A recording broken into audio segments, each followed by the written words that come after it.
अभी हम देखेंगे, बहुत इंपॉर्टेंट क्वेश्चन है। क्वेश्चन है, राइट डाउन कि प्रूव दैट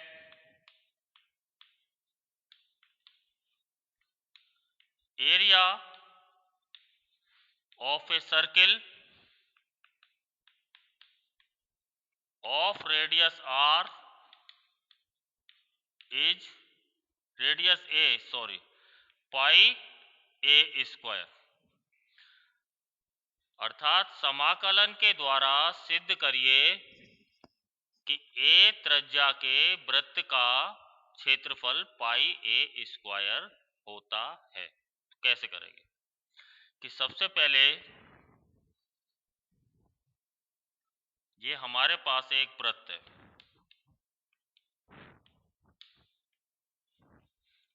अब इसकी त्रिज्या है ए, तो यहां से यहां तक की डिस्टेंस ए और बाई अक्ष पर 0, तो ये कोऑर्डिनेट होंगे ए 0। ऐसे ही ये होंगे 0 ए, क्योंकि ये बाई अक्ष पर चली गई दूरी ए होगी। नीचे हो जाएगा 0 माइनस ए और इधर हो जाएगा माइनस ए 0। अब ये एरिया हमको निकालना है। तो अगर हम इतने पार्ट का एरिया निकाल लें और उसका 4 गुना कर दें तो पूरे सर्किल का एरिया आ जाएगा, क्योंकि ये सिमेट्रिकल है। ये एरिया बराबर ये एरिया बराबर ये एरिया बराबर ये एरिया। तो हम इतने पार्ट का एरिया निकालेंगे और उसको 4 गुना करेंगे तो हमारे पास पूरे सर्किल का एरिया होगा। तो इसके लिए हमें सबसे पहले सर्किल का इक्वेशन मालूम होना चाहिए। सर्किल का इक्वेशन होता है x square plus y square बराबर ए स्क्वायर। तो वाई स्क्वायर बराबर क्या हो जाएगा, a square minus x square. तो वाई बराबर हो जाएगा under root a square minus x square. इसके बाद हमारे पास बाई आ गया, बाई बराबर एफ एक्स फंक्शन बन गया हमारे पास। ये जो कर्व है इसका फंक्शन क्या हुआ, बाई बराबर under root a square minus x square.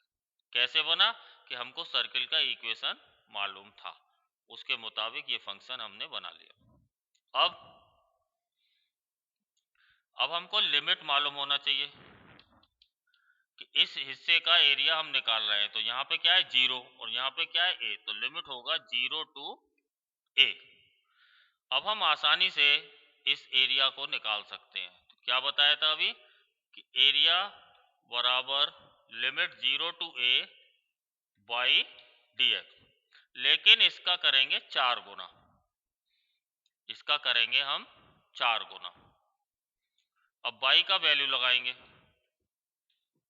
तो 0 to a under root a square minus x square d x.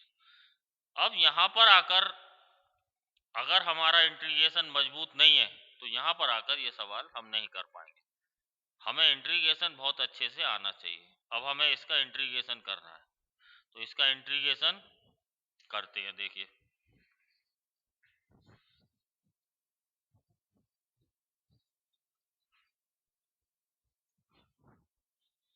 कि सवाल है हमारे पास, सबसे पहले उसका इंटीग्रेशन कर लेते हैं कि under root a square minus x square d x. आपको बताया जा चुका है कि इस प्रकार का हो ए स्क्वायर माइनस एक्स स्क्वायर का केस, तो एक्स बराबर ए साइन थीटा या ए कॉस थीटा हमको रखना है। तो हम रखेंगे एक्स बराबर ए साइन थीटा, तो डी एक्स बराबर हो जाएगा ए कॉस थीटा डी थीटा। क्यों, क्योंकि साइन थीटा का डिफरेंशिएशन क्या होगा, कॉस थीटा। जब ये x से थीटा में कन्वर्ट हो रहा है तो लिमिट भी चेंज हो जाएगा। लिमिट कैसे चेंज होगा कि सबसे पहले x बराबर 0 था, उसके बाद x बराबर a है, उसके बाद x बराबर a है। तो इसमें x बराबर 0 रखेंगे तो साइन थीटा बराबर 0 आएगा, और साइन थीटा बराबर 0 का मतलब थीटा बराबर 0 हो गया। तो लिमिट हो जाएगा 0 पहला। जब इसमें x बराबर a रखेंगे तो a से a कट जाएगा, साइन थीटा बराबर क्या हो जाएगा 1, और साइन थीटा बराबर 1 कब होता है, साइन 90 की वैल्यू 1 होता है, मीन्स π/2। तो जब x बराबर 0 है तो थीटा 0 ही रहेगा, लेकिन जब x बराबर a है तो थीटा हो जाएगा π/2। तो नया लिमिट हो जाएगा 0 टू π/2। इसमें पुट करेंगे तो 4 times 0 to π/2 under root a square, x की जगह क्या रखना है, ए साइन थीटा। तो ये हो जाएगा a square sine square theta, और dx की जगह रखना है a cos theta d theta. अब इसको पहले कैलकुलेट कर लें। तो इसमें से ए स्क्वायर कॉमन हो रहा है तो क्या बचेगा, 1 माइनस साइन स्क्वायर थीटा। करिए, a square common 1 minus sine square theta. इसके बाद ये है a cos theta d theta. अब ये बन गया a square 1 minus sine square theta क्या होता है, कॉस स्क्वायर थीटा, और ये ए कॉस थीटा यूं ही रहेगा। अब हम देखेंगे ये ए स्क्वायर और कॉस स्क्वायर थीटा है, ये अंडर रूट है, तो ये अंडर रूट का काम यहाँ पे आके खत्म हो जाता है। अंडर रूट का काम यहाँ पे आके खत्म हो जाता है। तो अब हमारे पास क्या बचा कि 4 टाइम्स 0 टू π/2, ये हो गया ए कॉस थीटा, और ए कॉस थीटा ये यहाँ पहले से है डी थीटा। अब ए कॉस थीटा इंटू ए कॉस थीटा बन गया a square cos square theta. A square को इंटीग्रेशन से बाहर रख लिया जाएगा, ए स्क्वायर हमारा इंटीग्रेशन से बाहर आ गया। ये बचा 0 to π/2 cos square theta d theta. अब कॉस स्क्वायर थीटा का इंटीग्रेशन कैसे होगा, कॉस स्क्वायर थीटा में हमने बता रखा है कि cos 2 थीटा का फॉर्मूला अप्लाई करते हैं। cos 2 थीटा बराबर होता है 2 cos स्क्वायर थीटा माइनस 1। तो इस फॉर्मूले से cos स्क्वायर थीटा बराबर क्या रखेंगे, 1 प्लस cos 2 थीटा अपॉन 2। इसमें cos स्क्वायर थीटा की जगह क्या रखेंगे, 1 प्लस cos 2 थीटा अपॉन 2। तो रख दीजिए, तो ये बनेगा 4a स्क्वायर। क्या बनेगा, 4a square, limit 0 to π/2 1 plus cos 2 theta upon 2 d theta. 2 से ये कट गया तो बाहर हो जाता है 2a square, 0 to π/2 1 plus cos 2 theta d theta. अब इसको बड़ा आसानी से आगे हम कर लेंगे। अब सभी बच्चे इस सवाल को आगे कर सकते हैं। तो ये हो गया हमारे पास 2a स्क्वायर,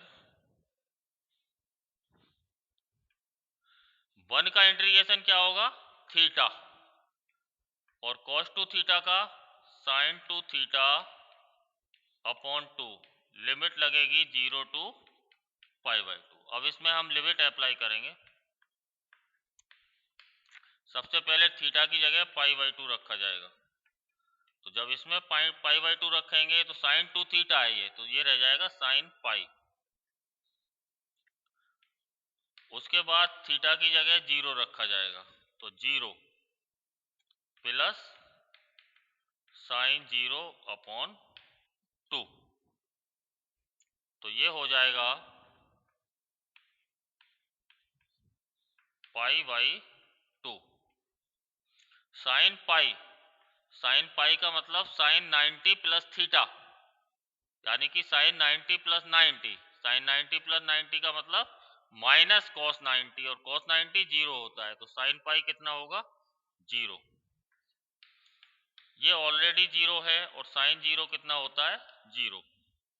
तो हमारे पास बचा 2a² इंटू π/2। 2 से 2 कैंसिल हो गया तो आंसर आया πa²।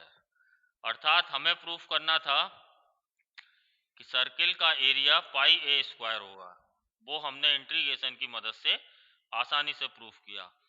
अब इस तरह के सवाल में आपका इंटीग्रेशन बहुत स्ट्रांग होना चाहिए। सबसे पहले आपको सर्किल का इक्वेशन x² + y² बराबर a² ये मालूम होना चाहिए। इक्वेशन के बाद आपको लिमिट लगाना आना चाहिए कि लिमिट कहाँ से कहाँ तक लगाना है। इसके बाद सिमेट्री देखना आना चाहिए कि इस केस में हमारे पास 4 सिमेट्री बन रही थी, 1 2 3 4।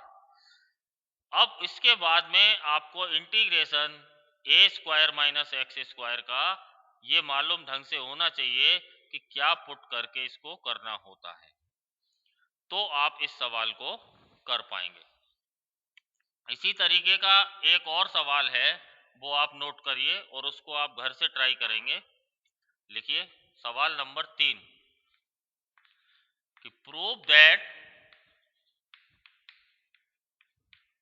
एरिया ऑफ इलिप्स या to find area of ellipse x² upon a² plus y² upon b² बराबर 1। तो इस सवाल को आज आप निकालेंगे घर से। Thank you.